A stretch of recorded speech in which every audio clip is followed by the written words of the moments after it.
Tennessee is now in session. God save the United States, the state of Tennessee, and this honorable court. Please be seated.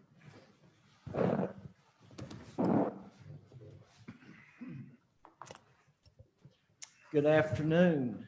As all of you know, we've had actually 4 times to open court today. So I'm going to go through the introduction just as if it was the first case on the docket. Good afternoon and welcome to this historic June session of the Tennessee Court of Criminal Appeals here in Nashville. We are happy you chose to be with us today. Today is historic because it is the first time an appellate proceeding in Tennessee will be live streamed on YouTube from the courtroom, and the public may call in and listen to the arguments live in real time. We wish to thank our staff of the Court of Criminal Appeals, the appellate court clerk, Jim Hibner, and his staff, and the staff of the administrative office of the courts for making all of this possible. We thank all the attorneys for their cooperation and patience during this process. With everyone working together, we are attempting to return to a near normal proceeding for oral arguments. We are also providing the general public and the media with unprecedented access to oral arguments by attending in person, watching live streaming, or listening live on a phone. Our presiding judge, Judge John Everett Williams of Huntington, has asked that we dedicate this historic session to the memory of Judge Tim Easter's father. Judge Easter is to my left, Clyde E. Easter, who passed away 2 weeks ago as a result of COVID-19 at the age of 95, and to the hundreds of thousands of victims of COVID-19 all over the world. Mr. Clyde E. Easter was an infantryman in the 3rd Division of the United States Army during World War II. He landed with the troops in Anzio, Italy. He was first wounded in the hand by machine gun fire. He was taken back, recuperated, and then returned to the front lines. He was later wounded by shrapnel in the face and received a Purple Heart with an oak leaf cluster for his 2 combat wounds. Judge Easter has brought that Purple Heart with the oak leaf cluster with him today and set it up here on the bench in honor and in memory of his father. Judge Easter, you and your family are in the hearts of your colleagues, and we thank you for the service your father gave to his country.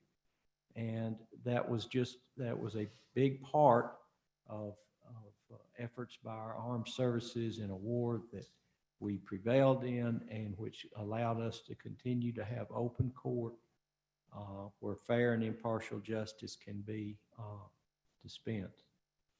It is now my pleasure to introduce the panel assigned to hear the cases today. On my right is Judge Bobby Holloway from Columbia, Tennessee. As I noted before, to my left is Judge Tim Easter from Franklin. I am Judge Tommy Woodall from Dixon, Tennessee. As you well know, I think everybody here may have been here before, each side has 20 minutes for argument. If you represent the appellant, then you have the right to reserve part of that 20 minutes for rebuttal. So at the time you start arguing, let us know if you want to reserve some time for rebuttal. With that, would you call our case for this session? State of Tennessee versus Willie Nathan Jones. Okay, are you ready to proceed?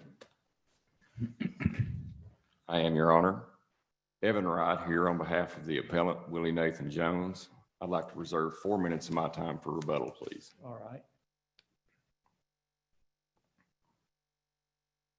All right, go ahead. May it please the court.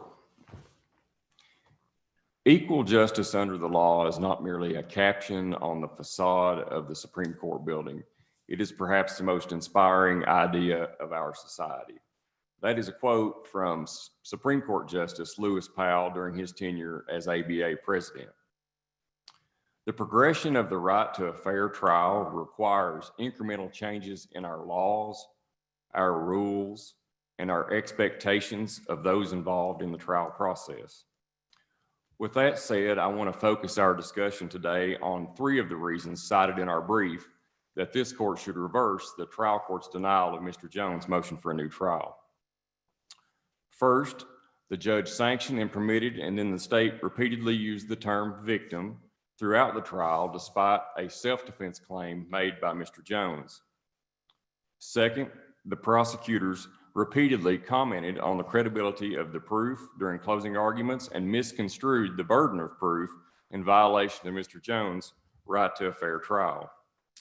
Third, the trial court prevented Mr. Jones from impeaching the lead detective in this case with a department policy addressing officers and dealing with officers who have been involved in a use of force or self-defense situation. To my first point, in State v. Brewer, the Tennessee Court of Criminal Appeals, this court held that it was error for a trial court judge to refer to the state's witnesses as victims. In the Brewer decision, they cited 2 out-of-state cases, State v. Nomura, a Hawaii appellate court case, and Jackson v. State, a Delaware Supreme Court case.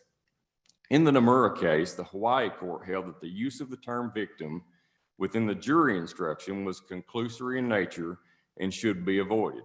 Notably, that court suggested 2 simple alternatives: either use the term complaining witness, or as I've advocated in our brief, just simply using the person's name as a simple solution.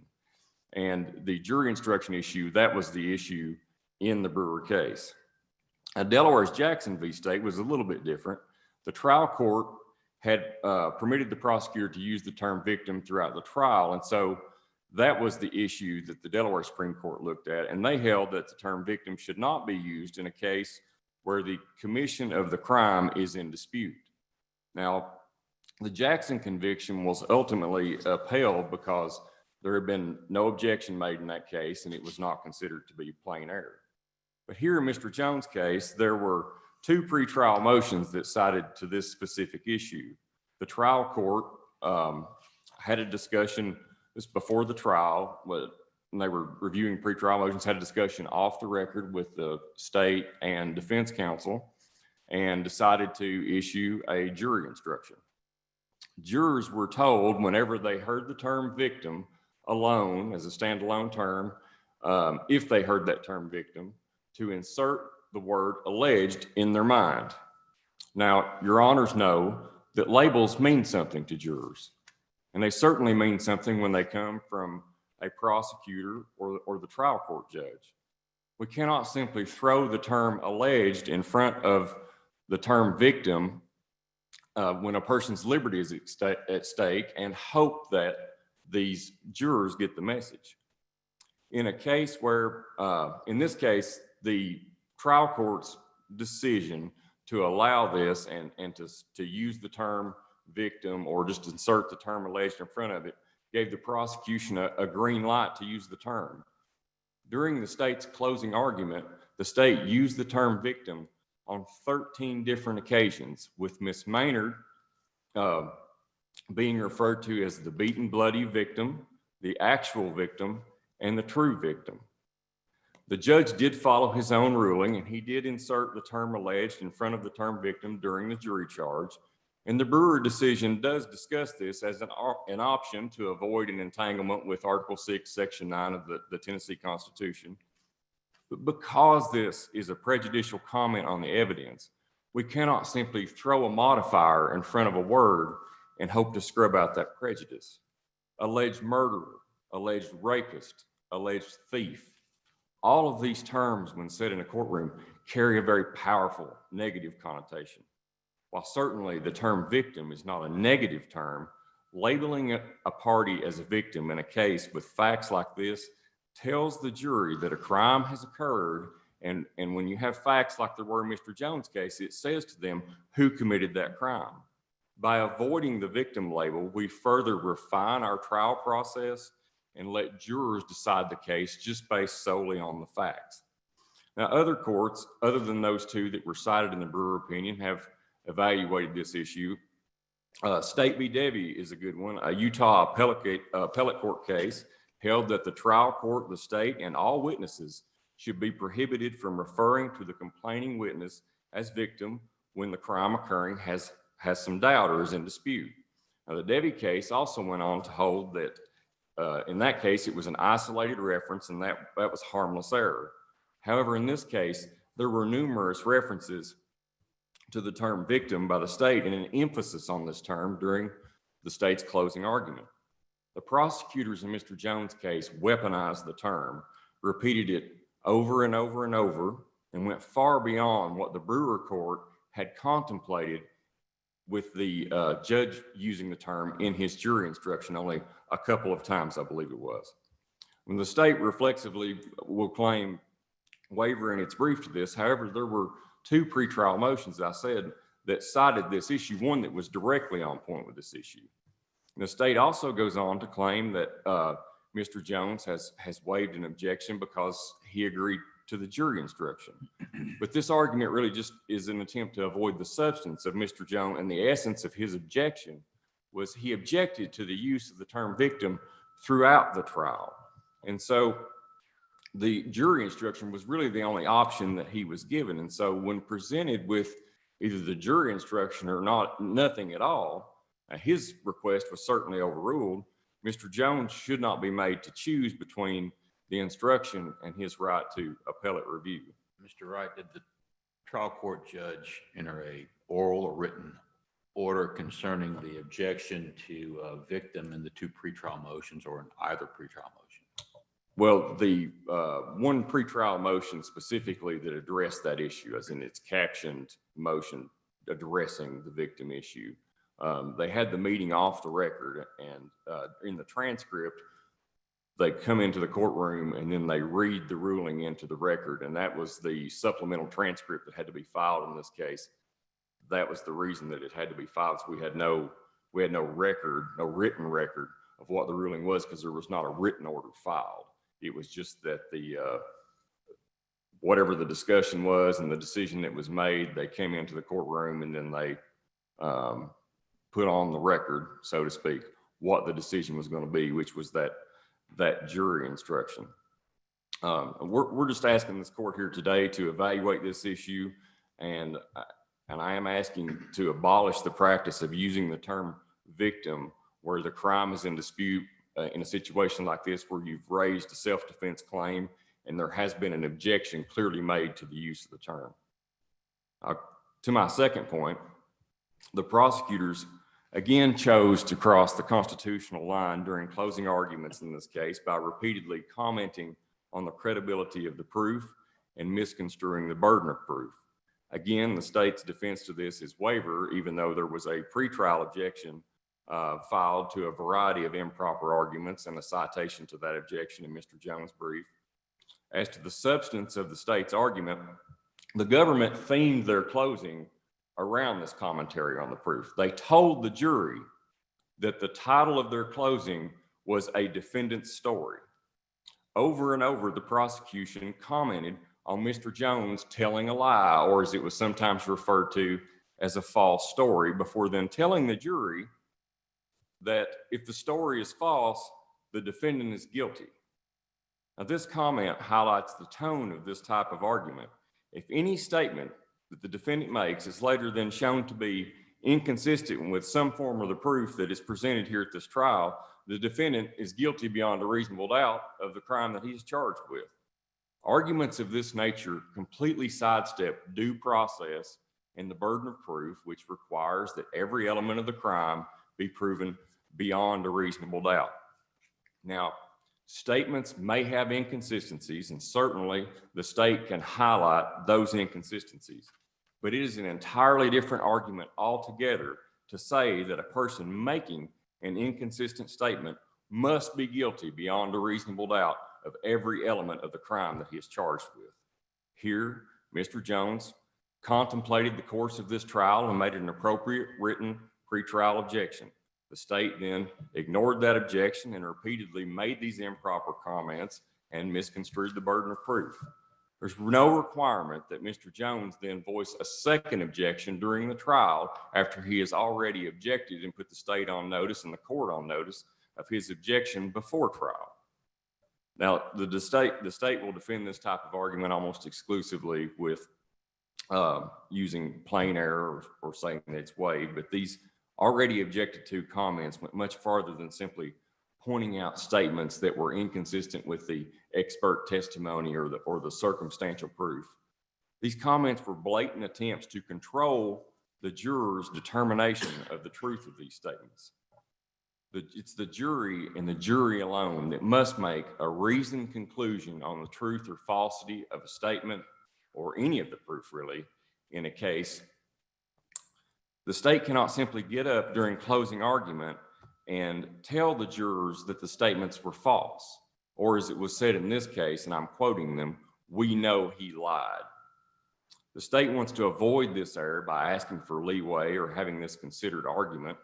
However, these comments and the anecdotes in this closing argument are part and parcel of the same tired tactics that have been used to prejudice jurors against the accused. Did the trial court tell the jury in its instructions that statements, arguments of counsel are not evidence? I believe they did give that instruction, Your Honor, to the jury. But there are a plethora of cases in Tennessee where we've had issues with prosecutors saying things in closing arguments, and that jury instruction was given. And in fact, I've argued one of those cases down here that was reversed, where arguments were said in closing argument. That instruction was surely given, and it was reversed on that issue. And it was reversed on comments that were made in closing argument. Did you represent the defendant at trial? I did not, Your Honor. What exactly did the motion say, the pretrial motion say, that you assert covers objections to the oral argument made by the state? Motion in limine concerning state's argument was the way it was captioned. And then it categorizes a variety of improper arguments in the written motion. I'll give you the citation in the record. It was record volume 2, page 150 to 173. And that's in your brief? That's in my brief, yes. The problem I have with your issue saying that covers it, that's almost like saying the defendant could make a motion in limine that the prosecutor be prohibited from eliciting any hearsay testimony, and then saying, well, I don't have to pay attention and object and interrupt him if he does. I've got that covered now. And I just don't think it works that way. If there can be a motion in limine that's they're usually something very, very specific, saying the prosecutor should not be allowed to mention this particular character trait or something just very specific that everybody knows. If it's violated, it's been violated after it's already been ruled that you've already objected to it. But to just do blanket motion in limine to prohibit the prosecutor from making certain arguments, even if you itemize them, that just seems too broad to excuse the requirement that a lawyer stand up and object. And even if the objection is not sustained, theoretically, the prosecutor knows that the next time, if he or she does it again, the trial judge may say, no, that was improper. So I think that's part of the reason for objecting, to give the trial court, in addition to giving them the ability to correct an error, if it's granted, then the other party knows they can't do that anymore. Well, Your Honor, I think it's just certainly a part of the trial attorney's strategy to choose how they want to approach those issues. Each of us that practice throughout Tennessee in different counties and deal with different issues in different courts, and we deal with the same people in a lot of cases. And so we make calculations and try our cases based on those familiarities, the experience that we gain over time dealing with certain prosecutors or dealing with in certain courts. In some courts you can file these motions or they do it this way. There are some customs, all of it within the confines of the rules. And I think this is just one of those decisions where the trial counsel evaluated what he thought might happen. And of course, I can't speculate to exactly what went through his mind. And then he made a decision to file a motion in the case to address those specific issues. And you can see the type of argument or the tone of this argument here. And it was really, I think it was meant to tie together some inflammatory remarks. And so, you know, when you talk about the saying someone's lied or told a false story. You've used up your 16 minutes. You're welcome to proceed or save all 4 for. I will reserve the remainder of my Okay. argument for rebuttal. Thank you. All right. Is the state ready? Yes, thank you, Your Honor. Good afternoon. May it please the court, Cutler Smith on behalf of the state. With regard to the defendant's argument that the trial court improperly referred to Mr. Richards and Ms. Maynard as victims, I'd like to first note that the defendant's principal brief addressed the usage of the term victim in the jury instructions. Is your microphone on? We had, okay. Can you hear me? I'm having a little difficulty hearing you, and one of the previous arguments, that microphone was not turned on and the recording wasn't picking it up. Okay, is that better? That is better, thank you. Okay. I wanted to note that the defendant's principal brief addressed this in terms of the jury instructions, and that's how I responded in my brief. The defendant relies on Brewer to support his argument that the reference was inappropriate, but Brewer specifically found that the term alleged victim was not improper and did not cause prejudice to the defendant. And here the court only used the term alleged victim in the instructions. In addressing the motion in limine, the court specifically asked if its decision to use the term alleged victims satisfied the defendant, and he said that it did satisfy him. He also said that he was satisfied with the proposed jury instructions, which used the term alleged victims. In Brewer, the court noted that the trial court had instructed the jury that they were the sole judges of fact and that the law presumes the defendant to be innocent, and that taken together, the harmful effect of the minor reference to the victim was dissipated by the instructions. And in this case, the trial court instructed the jury that it should consider any reference to the victim as alleged victim. And the jury is presumed to have followed those instructions.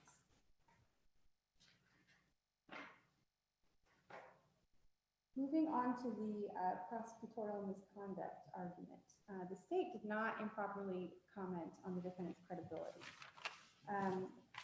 And I will say that, as I said in my brief, the defendant has waived review of his claim for failure to object. And as Judge Woodall was just noting, a very general pre-trial motion in limine that I reviewed that motion, and it's essentially the state needs to play by the rules.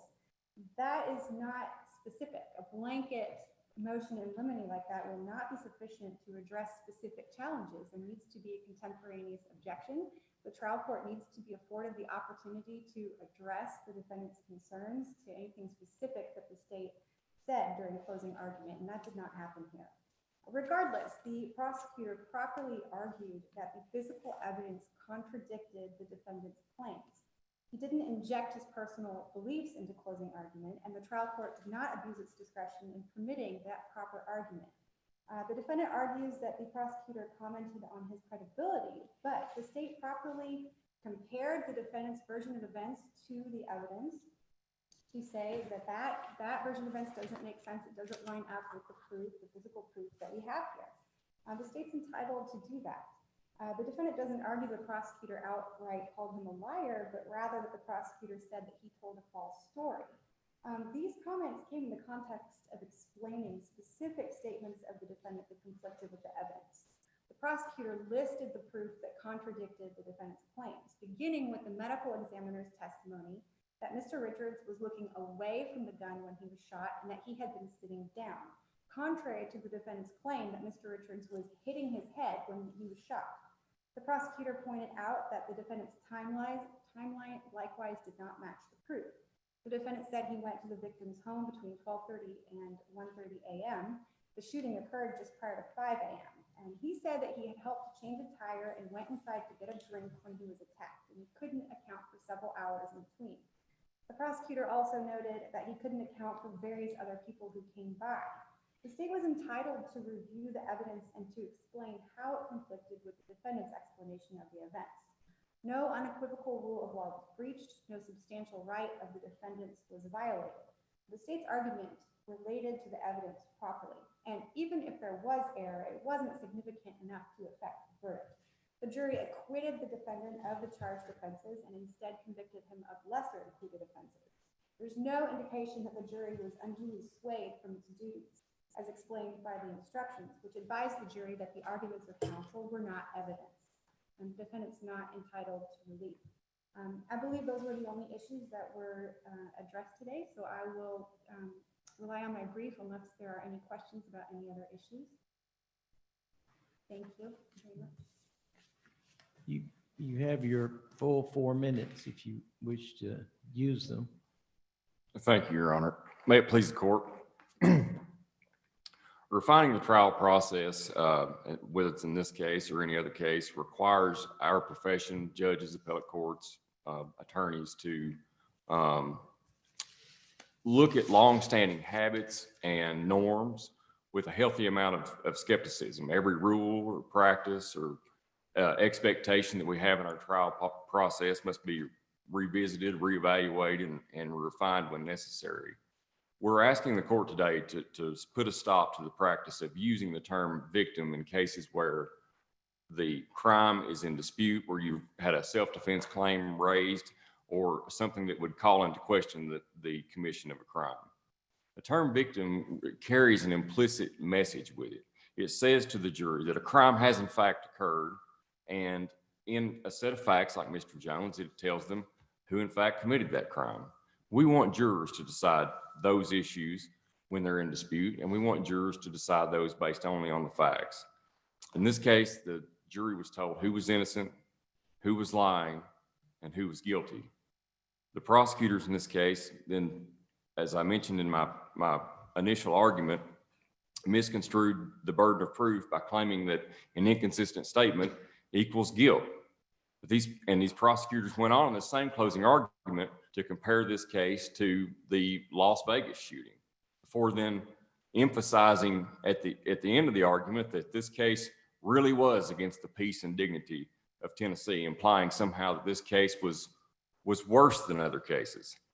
The state focuses on these waiver arguments in this case, but I'm arguing today that we need to weigh in and evaluate the substance of these impermissible arguments nonetheless. Our constitutional protections for the accused, these constitutional rights that are involved in these cases, require us to evaluate and address these issues to maintain the integrity of our trial process. The tactics in this case really, to me, went far beyond simply arguing a fact or explaining the law. They were meant to and did inflame the jury. These arguments violated the constitutional protections of the accused, the right to a fair trial, the presumption of innocence. And these rights are cornerstone constitutional protections. And I won't belabor the point anymore, but I started this argument today saying equal justice for all, and that's how I'll end it right here. We're asking that this court reverse and remand this case for the reasons that are cited in our brief and the reasons that we've argued here today. I want to thank you for your time and attention. Thank you very much. Thank you, too. Judge, Mr. Wright, were you appointed to take this appeal? Yes, sir. Thank you. Both judges, good job, Yeah. but thank you for taking the appointment. Yeah, thank you for being in court today under these different circumstances and situations. We do appreciate your cooperation, as I said at the beginning. And so we will be recessed until the next, I just wanted to extend my condolences and very sorry for your loss. I can't hear you. She was talking to me. Oh, okay. I'm not supposed to hear. Thank you. All right. We'll recess now, and then we'll be re-adjourned at 3:15 for the next case. Thank you. Thank you.